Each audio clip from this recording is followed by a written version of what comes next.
Assalamu alaikum. Yan uwa barkamu da sake kasancewa a cikin wannan bidiyon. So bidiyon mu ne zamu yi magana ne akan yadda ake cire green screen na subscribe button. Green screen na subscribe button ne idan ka dora shi ana zuwa a cire shi ne a daidai inda kuga layin wajen chroma key da cropping din nan. So shawaran da zan baka shine idan kana amfani da green screen sama da so biyu a cikin bidiyon ka daga yau ka daina. Ba wai don kuma ba shine saboda bidiyon ka kana boring masu kallon ka ne. A koda yake karka manta abin da yake janyo subscribe ba wai tuna mutane cewa su ma subscribe bane yake janyo ma subscribe. Abin da yake janyo ma subscribe bidiyon ka ne ya danganta da bidiyon ka. A duk lokacin da kai bidiyo idan har bidiyon ka ya isar da sakon da kake so isar. Misali kamar yadda yake ga a yawancin bidiyo na idan har kana bidiyo ne na comedy in dai har mutum ya kalli bidiyon ka na comedy bai yi dariya ba so baka isar da sakon da kake so ka isar ba.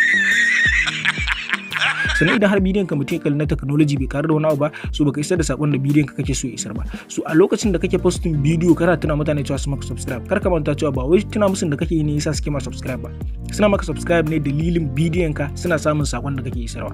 So a koda yaushe ne idan ka tayi amfani da subscribe ka dinga amfani da shi a farkon bidiyo, a tsakiya ko a ƙarshe.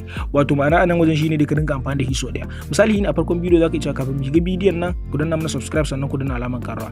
Ko kuma kana cikin bidiyo zaku ce idan kana so mu dinga kawo muku irin wannan bidiyon ku danna mana subscribe sannan ku danna alamar karawa. Ko kuma a ƙarshen bidiyon ka zaka iya cewa idan har kuna so mu ci gaba da kawo muku bidiyo ka irin wannan masu ma'ana so ku kasance tare da mu wajen yi mana subscribe danna alamar karawa domin ka lose shirin mu na gaba. So amma yanda kake amfani da shi cewa wajen tunawa mutane cewa su maka subscribe ko da yaushe. To kamar kana tallata mutane cewa kawai kana janyo su ne su ma subscribe ba wai bidiyon ka da kake yi ne yake sa su ma subscribe ba. So yanda da ake cire subscribe button shine idan ka taba shi haka yayin da ka dora shi in ma ka dauko koma wani kala ne sai ka taba shi haka daga nan gefen sai ka dan ja kasa kada. So idan ka ja za ku ga chroma key na wajen bar ne muku zoom in din sa. Wannan chroma key din shine zaka taba. Kana taba shi haka zai nuna maka gashi nan ba ya enable din sa ba. So kana enable kawai wannan green screen din zai fita. Sannan kuma nan inda kuke gani bar ne enable din ka gani.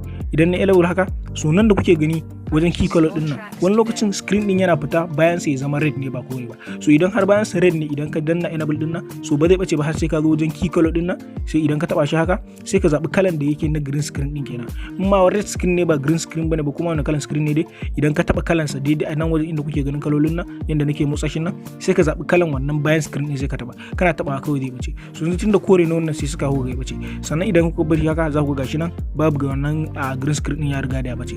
So yanda ake cire green screen kenan. So ina fatan da a cikin wannan bidiyon ba sai na tuna yan uwa su mana subscribe ba tunda mun yi magana ne akan subscribe za su yi mana subscribe sannan ku kunna alamar karara kafin mu haɗa topic na gaba. Nagode.